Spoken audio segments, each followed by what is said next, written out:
Welcome to today's Conversion Express, where in 15 minutes or less, you are going to learn a simple, doable, bite-sized strategy you can apply to your website in minutes to help you do your website do what it's supposed to be doing, which is to convert your visitors into leads. So let's just get into the topic, but there's actually going to be a little caveat to before we get into the topic. And that is to what I'm actually teaching today isn't necessarily simple. And it's doable, but it's not something you may or may not be able to apply it in minutes. So we're going to just see how this lays out. You'll understand as I explain it. But what I do want to say is it's definitely worth the time and effort to execute on these things if you need to. So as I teach this, you'll understand. So we're talking today about how to stop your opt-in forms from being ignored. I see many websites where the free thing that they're offering is not great. So why is that happening? So let's be on the same page here about what an opt-in form is, first of all. And it's basically an exchange. It's I am giving you my email address, and in exchange for me disclosing and providing my email address, I am agreeing to or consenting to getting the free thing that you're offering. And I understand you're probably going to reach out to me in the future and by email and will want to send me things. Okay. So here's an example. And when I say a form doesn't mean it has multiple fields. It can just have one field. In this case, it's just an email address right here. But this is an example of an opt-in form or a slash. I'm going to put a slash there, a lead magnet page. But the whole point of it is that you're trying to get people to opt in, to disclose and hand over their email. Now, broadly speaking, the average conversion rate for opt-in forms is 1 to 5%. So I'm not talking necessarily about opt-in forms that are people are arriving there by an ad. I'm just talking about like what we just saw. It was just a regular page with a form on it for people to opt in. Okay. And there are companies, there's definitely companies out there that are getting much better rates than this, but those are big companies with big dollars to invest in a marketing team and data and all of this other stuff to get a better conversion rate. So for people like you and I who are the business owner that is doing a lot, wearing a lot of different hats, doing a lot of different things, 1 to 5% is the average, okay? And if you're getting, on the end of the 5%, this information is still good for you, but you're actually doing pretty good, okay? So you may or may not decide to take this information, do something with it. But if you're closer to the 1%, you're at 3, 2, 1, or below 1, you'll definitely want to pay attention to this information. And you might be asking yourself, what the heck? How do I get a conversion rate? What does this mean? So a conversion rate is all it's saying is how many, what pool of people does it need to get one of them to convert into a lead, one of them to opt in, fill out one of your forms and hit submit. So to get this calculation, there's only really two pieces of information that you need, which is the number of opt-ins and the number of unique visitors. That's it. So the information you need in the calculation to figure out your conversion rate is actually pretty simple, but getting the information might be a little bit hard if you don't know where to go to get it. So to get the number of opt-ins, you basically want to go to your email provider. So if you use like MailChimp or MailerLite or ConvertKit or anything like those, they're going to be they can tell you if you look within a given time period, let's say 90 days, if you look within a given time period, it will tell you how many people have opted into or submitted their email to you to get your free thing. This is the first piece of information you'll need. The second piece of information you're going to need are your unique visitors.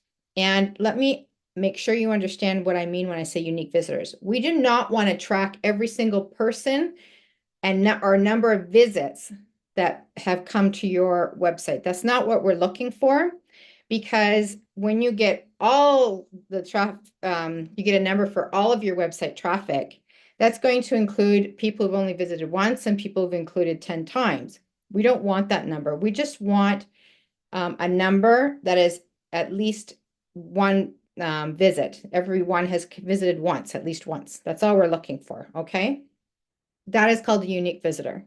So, and you can get that information from your Google Analytics. You can get it from your the platform you're using to where your website is on.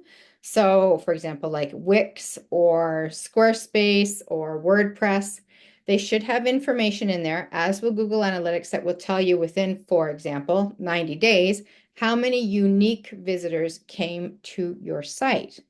And what you want to do is you want to divide your opt-ins by your unique visitors, multiply it by 100, and you're going to get a percentage. That percentage would tell you what your conversion rate is. And this is an example here. So over 90 days, if we only had 9 people opting in out of 834 unique visitors, and we multiply that by 100, we're getting a conversion rate of just over 1%, which is not good. Okay. So this is what you want to look for. And if you're like at this point, oh, it sounds like a lot of work, it really is not.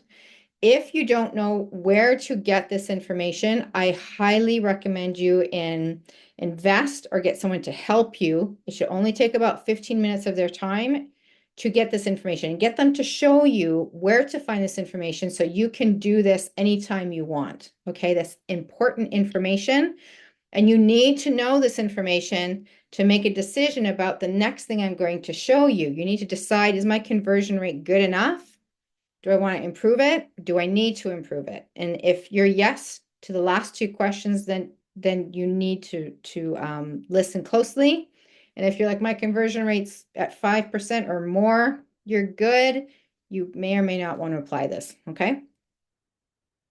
So I am going to guess if you're kind of at the stage going, that first step was too much work, and you're watching this video, I think there's a good chance, especially if you do not have a marketing team or you are not an expert in any of this stuff, you're an expert at home services, you're an expert like in roofing or in termination services or in health coaching or whatever, and it's pretty much you doing all of the work, then I would say there's a good chance that you are closer to the 1%. You are closer to a 1% conversion rate than you are to a 5%. So just then make the assumption that I probably don't have a good conversion rate. Okay. So this is why your opt-in forms are being ignored. It's harsh, but it's true that there might be some issues around your opt-in forms that might need troubleshooting. But if you have an opt-in form and you're finding no one's really opting into it, you get like one person opting in a month or whatever, it's very likely because your visitors don't really want your free thing. And that might sound harsh because you put time into this, and I get that. But you want to offer them a free thing that people actually want. So it does beg the question, why are you offering something your visitors don't want? And I know you didn't come up and put all this time and this investment and all this stuff into creating a lead magnet or a freebie that people don't want. You didn't set out with that intention, and I totally understand it, but it's still something that you need to do something about and come up with something that visitors actually want. But why is it that you create something that people don't want? It is because there's many different reasons. These are just a few. Is that you're supposed to offer a free thing, a lead magnet, and so you did it. It was like, yep, it's done now, and you don't really know quite what you were doing. You just were told to do it, so you did it. You set out with the intention of creating this free thing because your audience needs this. They really need this, right? Or you put together a free thing that was easiest for you to do. You didn't really think too much about your audience. You're just like, I just need to check this off my to-do list. It's done. Okay, I'm moving on to something else, right? Or perhaps you did it because you really feel the need to show your expertise because you're new in the industry or because it's not, this is whatever it is that you do isn't something people are super familiar with. And so they might doubt your credibility. So your lead magnet is more around you and showcasing your expertise. Or this one is a very, very common one, is that you create your lead magnet and you went out there and you asked for people's opinion. You approached people you knew, like your friends and family and your networking groups. And unfortunately, these are people that love you, they support you, and they want to encourage you. So they're not going to be honest with you because they want to maintain their relationship with you. And they may not even be your ideal target audience. So their feedback may not really be helpful. It's better to go to somebody who will give you an honest opinion. And the final reason would be that you just honestly didn't know. You didn't know that you had a low conversion rate. You just thought that this was what you did was great and there's just missing information. So that's all okay. They get it. So how do you create a freebie that your visitors actually want? And I can tell you that what people are looking for is just results. Right now, they are just looking for results. So as you're trying to figure out the answer to this question, just think about how can I get them results right now? Or how can they get results right now? And it doesn't have to be a big transformation, as you're going to find out soon. So the difficulty, though, as you're trying to answer this question, the question being, what freebie does my ITC want? And what can I create that they'll actually download? Sometimes perception comes in and it messes things up. Okay. And what I mean by this is that you could create, offer a, 4-week course, totally free. It's like 2 hours of content and you did an amazing job. It's super valuable. You know, the information is incredibly valuable, but your ITC is like, oh my gosh, that is overwhelming. That's too much. I don't have time to work on this.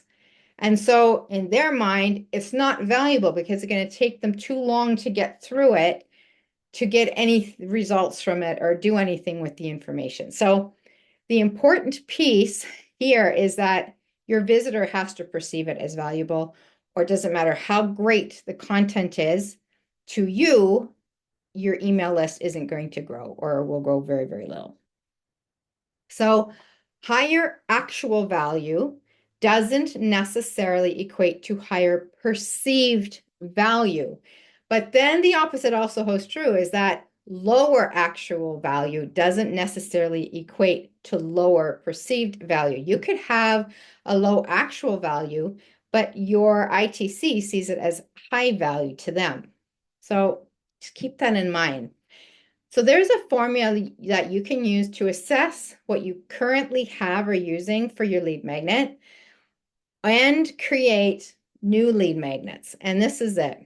So the formula is very simple. You're going to take perceived results that your ITC perceives.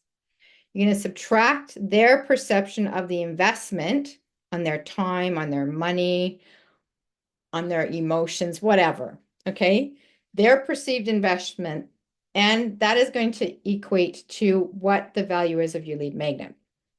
So you're really looking for a lead magnet that has high value. In order to achieve that, you really have to have high perceived results and low perceived investments so that you get that high lead magnet value in the end.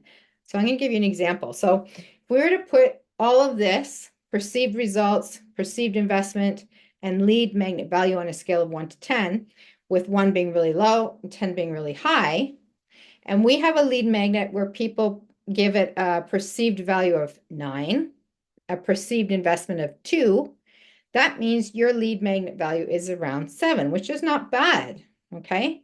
And if you find that this number is too low, like lower than a 7, what you need to do is adjust it so that the perceived results go up and or the perceived investment goes down. And really, the perceived investment is like, how long is it going to take them to get a result? Is it complicated to even access what you're offering? Just it's got to be really low on their time, on their finances, like free. That's really what it should be. So I wanted to show you an example of something that was actually considered a low value freebie, but to the visitor, it was a high value to them because all it was a free report, and it gave 5 tools that they could use that they used to create videos. And this was lead magnets. This was back in the day. I think this is about 2016 or so. This was their highest performing lead magnet. Was this? It was super easy for them to create. They called it a report, but it was just about 5 tools that they use, and it were tools that the pros were using, and people really liked this. They got a lot of value out of it because they wanted to know, well, what are the pros using? And then I now do, it saves me time and me having to go out and research this kind of information. Here's someone who's just providing it for me. So again, here's a great example of something being low for you to put together, low value for you, but it was a high value for the ITC and low on their investment. So I wanted to give you a list of lead magnets in order of your investment. So something like a checklist is the least friction to create. It's the easiest thing to create, right? As you go further down this list, it goes from least to most friction to create. And there's 8 of them here. You could add more in here, like a quiz or anything else you can think of. But you want to kind of look at this so that you're not going to invest a lot of your time and money into creating a lead magnet that isn't going to convert. So if you can, start from the top and then move your way down. Don't start from the bottom with something that's going to be really major and then not get the results you're looking for. So this is my recommendation on how to take this information and then what do you do with this information. So if you want to really focus on growing your email list in the new year and on getting people on your email list that you can then convert into clients, this is what I want you to do. So before the end of 2024, calculate your conversion rate using the formula I explained earlier. Then if you're like, oh, my conversion rate really is not great and I really need to put work into it, then honestly, block your calendar in 2025 for 2 weeks minimum to fix this, okay?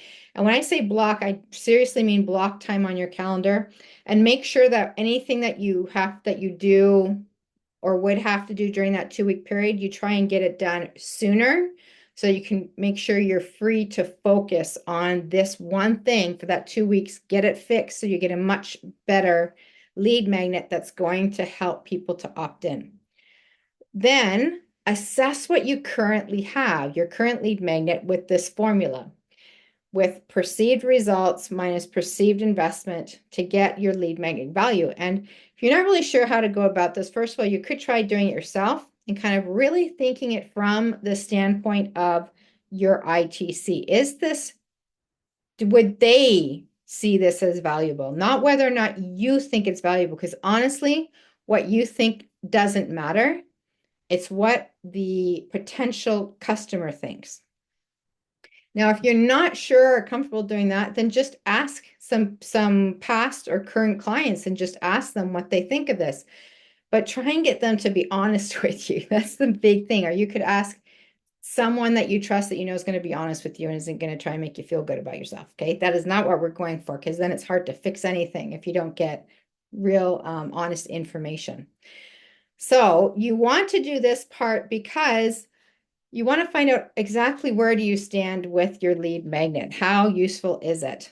And you can either, the 4th step is either choose to optimize what you currently have, or you can create a new one, or you could leave what you currently have, create a new one. So you have 2 offerings on your website that you can then compare and see which one gets a better conversion rate. And that's actually the step I would suggest. Since you've already created something, that could be your where you're starting from, your base. And then hopefully you'll just go up from there. But you need to have a place to start from to compare it to. So just keep it on your website, put the new one up, and see how well each one performs. So that is all I have for you today. And seriously, but before you go on and start blocking off your calendar, there is a video that is going to really help you when you sit down and you're ready to work on putting this up on your website. Check this video out because it's all about how to grow your email list. This is just one aspect of it. There's more to it than that, but it's seriously great information. So check that one out, and I'll see y'all next week.